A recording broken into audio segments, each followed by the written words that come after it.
તો હવાર પડી મારી કંપનીમાં અહીંયા ચાથી શરૂઆત કરી. શું થયું કલેજા?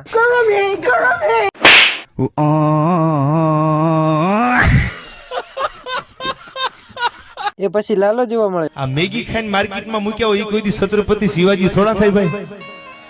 આખી જિંદગી રેકડીએ પાણીપુરી ખાધી ને એકચ્યુઅલી અમારો લાલો તમને જોઈ લેવાનો. તારા લાલા કાંઈ ખાંડું ન થાય ભાઈ.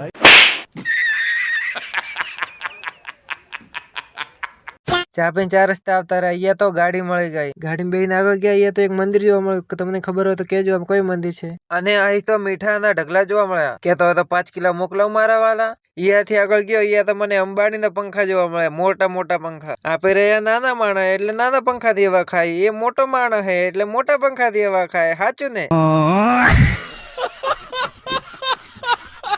પછી અહીંયાથી બસ સ્ટેશન પહોંચી ગયો. પણ અહીં તો બસ જ કે ખાલી નો આવે. બધી ભરેલી બસો આવે. અને આવે એટલે 4 બસો ભેગી આવે. પહેલી ગઈ, આ બીજી બસ, એના પાછળ આ ત્રીજી બસ આવી, ત્રીજી બસ ગઈ, એના પાછળ ચોથી બસે આવતી રહી. પણ આપણા વાળી બસ તો એકે નથી ચારમાંથી. સવારનો 11 વાગ્યાનો આવેલો, 4:30 થયા. પછી એક બસ મળી, એમાં માંડ જગ્યા મળી મને હો. અને રાતના 12 વાગે મને થરાદ ઉતાર્યો. 12 વાગ્યા એટલે એ તો ચકલું નતું ફરકતું. આખું બસ સ્ટેશન ખાલી. એવું નથી કે બસો નથી, પણ બસો બધી ખાલી હતી અને સાઈડમાં ઉભી હતી. અને કોઈ પાછો રાધેના ભોંગા ખાઈને પડીકું નાખી ગયો. જો તો. અને લાઈટના પ્લગ તો જો કેટલા ઊંચા. મારું તો ચાર્જર પડી ગયું. એટલે તો આપણા પપ્પાને ફોન કર્યો તો પપ્પા ગાડી લઈને આવતા રહ્યા. ગાડીમાં બેસી ગયા અને ચડી ગયા. હાઈવે આ જુઓ તો થરાદ તમે એમ રૂડું લાગે પણ કાંઈ નથી થરાદ. અડધી રાતના બસ ન મળે અને એ જિલ્લો ગણાયો. અને અહીંયાથી આપણે હાઈવે ચડીને આપણે થઈ ગયા ધાનેરા બાજુ રવાના.